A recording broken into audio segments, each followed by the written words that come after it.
All right, Harmless Dave back again, talking about real music, real issues, real free speech problems in real time for real people just like you, just like me, a few real people who remain.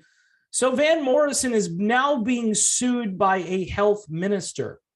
He's being sued because he called the health minister and his crazy lockdown scheme very dangerous. Now, we are at a tipping point around the world when it comes to having the ability to address grievances we have with our governments.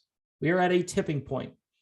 People are no longer allowed to feel like crap about their government. We are all supposed to smile and then just bend over and receive the wonders of the state. Van Morrison, who is probably one of the most unlikely characters in all of rock music, to be one of the most outspoken characters in rock music. Of course, you've got guys like Aaron Lewis out there. But when you think of Van the Man, you're thinking of like Brown Eyed Girl and Domino and Wavelength and all of these amazing songs, by the way, other than Brown Eyed Girl, that have been focus tested out of existence. And I bet you some of these radio stations that were playing Brown Eyed Girl probably aren't even playing Brown Eyed Girl anymore. They're just not playing it. It's really sad because Van is not shilling for the state like all the radio broadcast industry and most of the people who post articles on iHeartRadio. Hey, it's iHeartRadio. Hey, we believe you should go down to Walgreens today because if you don't, you might just get the thing, even though, you might not, but just go and do what we're telling you to do. I mean, you can't even walk into a supermarket now. To me, here's the thing. You want to talk about free speech and free speech rights? I have a right not to hear this state propaganda all day. I have just as much of a right as this guy, Robert Swan, who is the health minister, who was offended by Van Morrison for calling the lockdowns very dangerous, right? For saying that out loud, Van Morrison is now being sued by the state. Here's kind of the takeaway, right?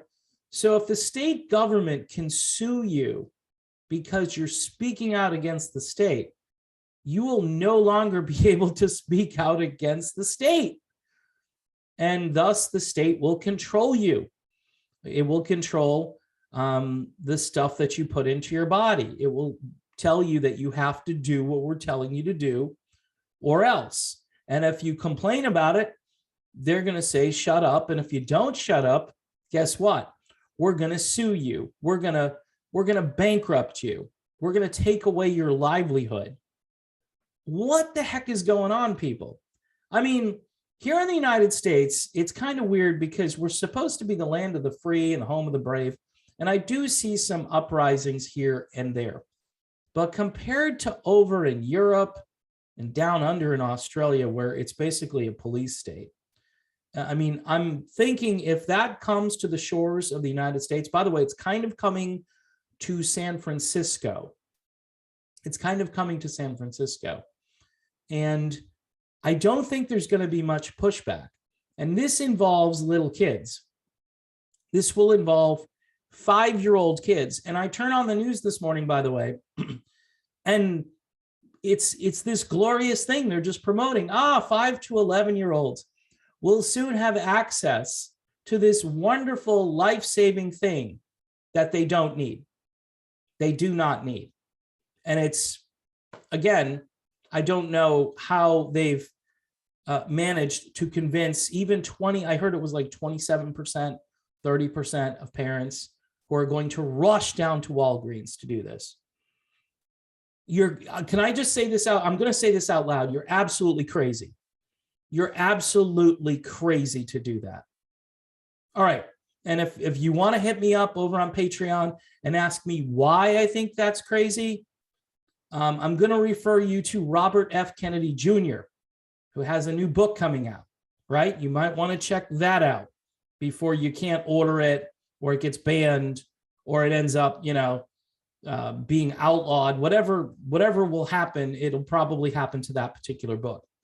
Robert F. Kennedy Jr. is such a fly in the ointment of the state because so many of these people had fond memories of his father and don't want to think that his son has gone rogue and crazy and tinfoil hat. Well, according to them, he has. According to me, it's called common sense. Same thing with Van Morrison.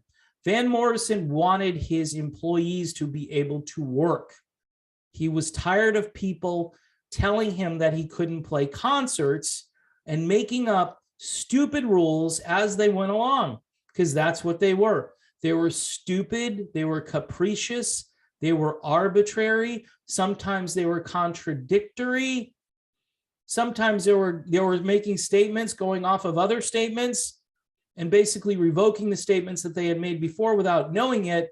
And thus, even if you were trying to obey, you were most likely very confused and wondering, okay, so what should I do at this point? Many Americans are thinking this. Well, they told me to do this. I did that. They told me to do it again. Now they're telling me I might need to do it a third time and then maybe a fourth time. And then that definition, right, that coveted definition of being fully thinged, right? You know, the goalpost analogy that is tortured and I should stop using it. Well, that definition for being fully thinged, that is changing all the time because, hey, you're not updated, so you're not fully thinged. I mean, we told you this was not going to work. No, we told you it would work, but we told you maybe it might not work forever, which they didn't say that at the beginning, but now they're saying it. Now studies are coming out just basically saying it. So you've got to run out again, and you've got to increase the revenue stream for folks like Moderna or Pfizer or whoever. You have to help them build up their revenue stream because, you know, making billions and billions of dollars in less than a year, that's not enough. I mean, we've got to have solutions to problems that they are creating. And then down the road, when there are other issues, which, by the way, that's already starting, and it's basically in full swing, but you're not being told that. But these guys, again, will come along and say, hey, you know what? We've got a treatment for that problem that we just caused you. That is, if you can survive all of this stuff. Now, how does this have to do with public health? Well, it doesn't really, but it's a new religion like I'm talking about. That's why when Van Morrison is going up against the health minister, that word minister takes on almost a new meaning, doesn't it? When you think of the health minister, is that like the minister at your local church? Nope. But that's the word that they give these people. And there are other ministers too, but the health minister seems to me like some kind of a religious figure now, right? Wouldn't the good little doctor or not so good little doctor who is currently wearing no clothes and most likely perjured himself a bunch of times in front of Congress, isn't he kind of like the high priest? Isn't he like, you know, people are waiting on high to hear what he's going to say? Actually, the people aren't on high. The people might be high in some other way, but they're waiting for the good little or not so good little doctor to make a proclamation, you know, very similar to what the Pope might do, you know, when they have a new proclamation and they convene and they come back with new rules, you know, Vatican II, Vatican III. This is very similar. Everything seems very much like a new religion. I honestly think it's a new cult. I mean, months ago, when I said that this might be some kind of mind control, and I was reading books about how cults operate, this is right out of that playbook. And if you're not able to criticize the state, if they beat Van Morrison into submission or into silence because he can't speak out, and if he does, they're going to sue him, then it's kind of over. I mean, because what recourse do you have? You can do peaceful non-compliance, I guess, at that point, and that's about all you have left. You know, the state would rather have you believe that the tremolos were correct, that silence is golden, but really they've stepped it up a notch. Now it's compliance is golden, you know? The tremolos, ladies and gentlemen, old song from the 60s. focus tested out of existence, from what I can tell. There aren't any real true oldies stations out there anymore. And if they are, they're not playing half of what they should be playing, because there's so much great music that is now just collecting dust. Anyway, little editorial at the end of my editorial.